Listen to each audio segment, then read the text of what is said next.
Hey guys, how's it going? Chet here, and welcome to the second episode of my music theory series. What we're going to be doing today is building upon the knowledge that we gained from the first lesson. So if you haven't checked that out, and you aren't sure what the 12 notes of the Western music system are, or what a semitone and tone are, then I'd highly recommend you go and watch that video before attempting to understand this lesson. Make sure you also subscribe to the channel so you don't miss out on any future music theory lessons. I also regularly post videos that dive into my own musical journey, where I demonstrate my learning methods through developing my own skills as a musician. Right, back to music theory. And just in case, to make sure everyone watching is on the same page, what we've got here are all 12 notes as they are ordered within a 1 octave interval. Each note is separated by an equal distance, known as a semitone, with 2 semitones making a tone. We also know that if you raise a note by a semitone, whilst keeping the letter name the same, you add a sharp sign. Vice versa, if we reduce a note by a semitone, whilst keeping the letter name the same, you add a flat sign. This is the way accidentals are named. So for example, if we take the notes F and G, which are a tone apart, there must be a note in between which is a semitone above F or a semitone below G. According to our definition, we would name that note F sharp if we're ascending to that note from the note F, and vice versa, we'd call it G flat if we're descending from G. Now we can clearly see here that we have 2 different names for the same note, and that's what it means when we say the notes are enharmonically equivalent. So in this case, F sharp is exactly the same as G flat, just different names. It's also worth noting that this convention can be applied to the natural notes. So for example, if I raise the note E by a semitone, as there's no accidental between E and F, what we would have is the note that's enharmonically equivalent to the note F. Now according to the definition, if I keep the letter name the same, in theory I'd be able to call this note E sharp, although in practice this is actually quite rare. So now with that quick recap, we're going to use that information to help us understand one of the most important concepts in music, full stop. The major scale. Firstly, I'm just going to put into perspective why the major scale is so important to learn. And it's something that I didn't actually really appreciate until later on in my career, as I began to depend on it more and more. So imagine, way back when in the Western Hemisphere, and try and think about the earliest songs that would have been sung or played. They probably sounded something like this.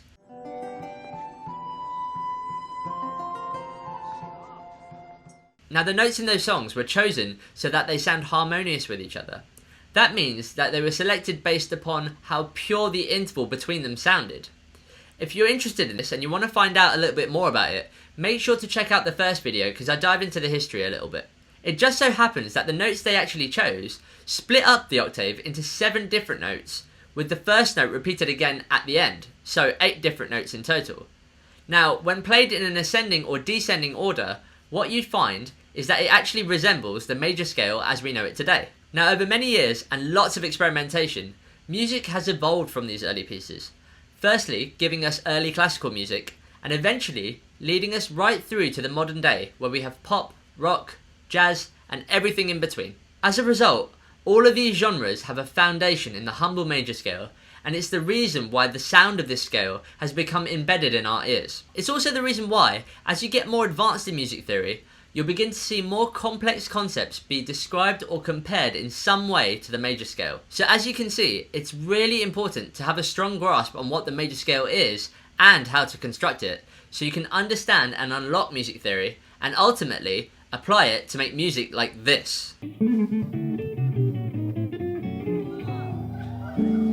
So, let's get on with it. Here we go again. So constructing the major scale is actually quite simple, as long as you keep in mind 3 key rules. Rule 1. The major scale has 8 notes, with the first and last note being exactly the same, but just an octave apart. The intervals between each note follow the formula tone, tone, semitone, tone, tone, tone, semitone. Rule 2. You must have exactly 1 instance of each letter within a major scale. So for example, if I have the note A in my scale, I can't then also have A sharp or A flat within the same scale. You'll find that this rule restricts the scale to only using sharps or only using flats, never both at the same time. Rule 3, and it's a simple one, but it makes our lives so much easier. You can't use double sharps or double flats in a major scale. You'll thank me later. It's also worth noting that the name of the specific major scale that you're playing ties in with the name of the note that you're starting on, which is often called the root note. In addition to this, the notes of the major scale are often numbered from 1 to 8 and referred to as scale degrees. So for example, the third note of the major scale could be called the third degree of the scale, the fourth note, the fourth degree of the scale, and so on. So with these rules and our knowledge of the 12 notes of the Western music system, we're ready to go. Let's test this out by constructing the major scale starting from the note C. So this would be called the C major scale. Beginning with the note C, we look to our scale formula to find out what note should come next, and it should be a tone higher than C, and that's the note D. If we follow this method in this way, the next note we get is E, because that's a tone higher than D. Next is F, because that's a semitone higher than E. A tone higher than F is G, with the following tone A, another tone B, and finally we have a semitone bringing us back to an octave higher with the note C. So that satisfies rule 1. Now we look to rule 2 to see if we've satisfied that condition. And in this case, we have. We have exactly one instance of each letter except for the starting and ending note, which is the same, just an octave apart. So we have C, D, E, F, G, A, and B, and then C is repeated one octave higher. Now for rule 3, and we've obviously satisfied that because we don't have any accidentals in our C major scale. I'll just play the C major scale just as a reference for how the intervals in the major scale actually sound.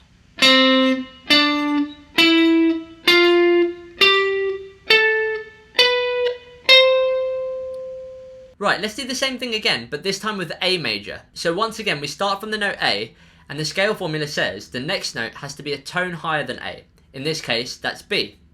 The next note has to be a tone higher than B. Now, have a look here, because we've got an accidental now, and this accidental can be called either C sharp or D flat. So how do we choose? Well, let's take both examples. First off, we'll choose C sharp as our note. So we're going to go A, B, C sharp. The next note higher than that has to be a semitone, so that's D. Then we move a tone higher than that, and we get E. A tone higher than that, F sharp. Tone higher than that, G sharp. And a semitone higher than that, and we get back to the note A, one octave higher. So again, we've satisfied rule 1 because we followed the formula, and we have 8 notes in the scale, with the first note and the last note the same but an octave apart.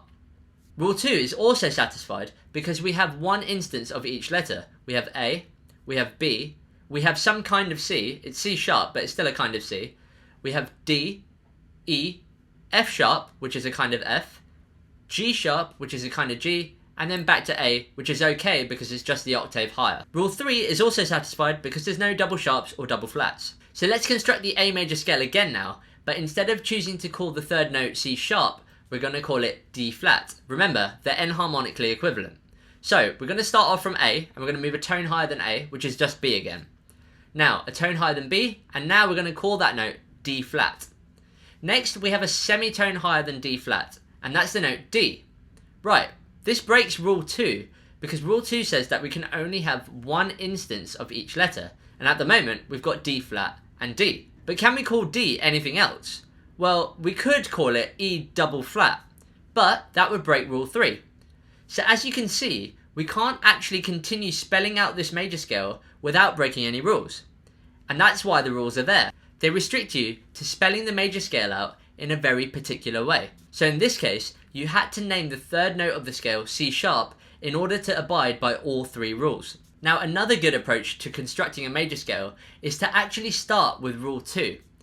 Now rule 2 says that you must have one instance of each letter. So what we can actually do is instantly write out all of the letters starting from the one you want to start at and ignore the accidentals for now. So in the case of A major, we would have A, B, C, D, E, F, G, and then back to A. At that point, you look to rule 1 and check to see if the intervals between each note satisfy the scale formula. So between A and B, you have a tone. Between B and C is only a semitone, but the scale formula says you need a tone. So you need to raise C by one semitone, and we call that C sharp. So you add a sharp now. Now between C sharp and D is a semitone now, so that's great. Between D and E is a tone, that works. Between E and F, that's a semitone. The scale formula says we need a tone, so we have to raise F by a semitone to get F sharp. Carrying on, we get F sharp to G, that's a semitone, so we need to raise G by a semitone to get G sharp. Now, between G sharp and A, that's a semitone. and that matches the scale formula. So again, we've constructed the A major scale, but this time we started with rule 2 rather than rule 1. Both methods work equally well and will always end up in the correct spelling of the major scale, so it's up to you to decide which one you prefer. Now you might be thinking at this stage, do any major scales actually even use flats instead of sharps? The one time we tried and it didn't work. Well, let's try and construct the F major scale. So exactly the same approach, we're going to start from the note F and we're going to move a tone higher than F, and you've got G. A tone higher than G, and we have A. Now we've got to go a semitone higher than A next, and we could call this A sharp, but that would break rule 2 because we'd then have two instances of the letter A and A sharp. So instead of calling it A sharp, we're going to call it B flat. And there you go, your first flat in a major scale. Next, carrying on with the scale formula, you get C, D, E, and finally F, an octave higher than the starting note. So clearly, we have a major scale now with a flat in it. Okay, so that's great. We know how to construct a major scale when it's starting from a natural note, but we can start from any note, so why not start from an accidental? And if we do that, then how do we know whether to call it a sharp or a flat to start with? Well, in some cases, you can actually do both. For example, in C sharp or D flat. These scales are enharmonically equivalent, but spelt in two different ways. This isn't always the case, however. There are some examples of major scales starting on accidentals where you're forced to choose whether you call it by the sharp name or a flat name. And that's because when you actually start spelling out the scale, you'll find that you create double sharps and double flats, which break rule 3. As an example, let's construct a major scale starting on the accidental between G and A. This accidental can either be called G sharp or A flat, and we're going to do both spellings of the scale. What you're going to find here is that you're forced to choose between G sharp and A flat as to how to name the major scale, because one of the spellings is going to break rule 3. So beginning from the note G sharp, we're going to use method 1 to construct our scale. That means the next note should be a tone higher than G sharp, which in this case is the note A sharp. A tone higher than that, and what we actually have is the note C.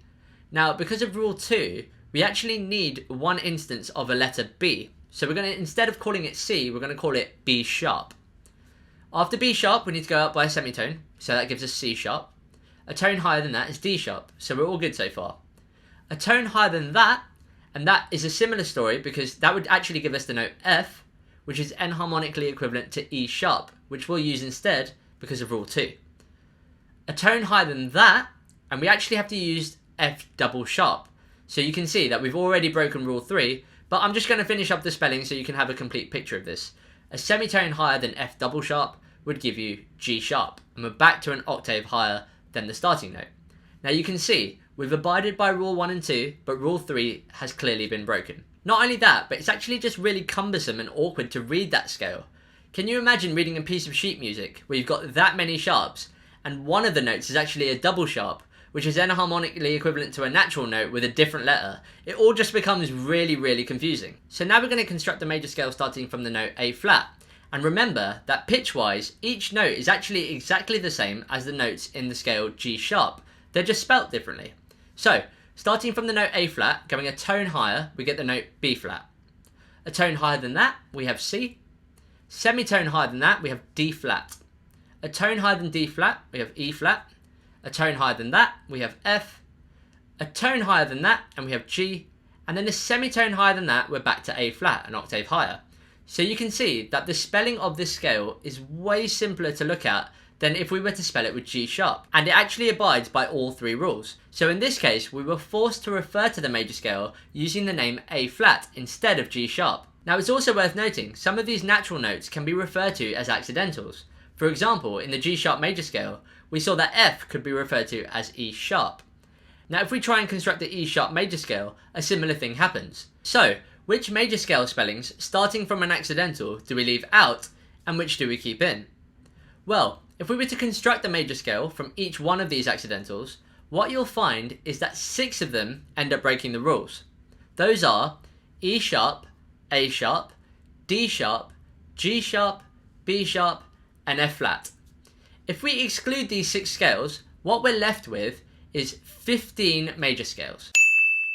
Okay, so now you know how to construct the major scale. So what? Well, in future videos, what we're going to be doing is using this major scale to derive more complex musical concepts, such as modes, chords, key signatures, chord progressions, and way more. We'll also be looking at how we can use the circle of fifths to help us memorize the number of sharps and flats in each scale. So don't just sit there and try and memorize that yet. It will take ages and it's probably not the best use of your time. At this stage, just get used to learning how to spell the major scale by using these 3 rules. And remember to ask any questions in the comment section below if you're finding any of this difficult. Asking questions is really the fastest way to get better at this stuff. You can ask me anything you want. If you enjoyed this video and gained something from the content, I'd really appreciate it if you gave it a like and also subscribe to the channel. Don't forget to also turn on the bell notification icon down below so you'll be the first to know when future content is out. Till next time guys, I'll catch you later.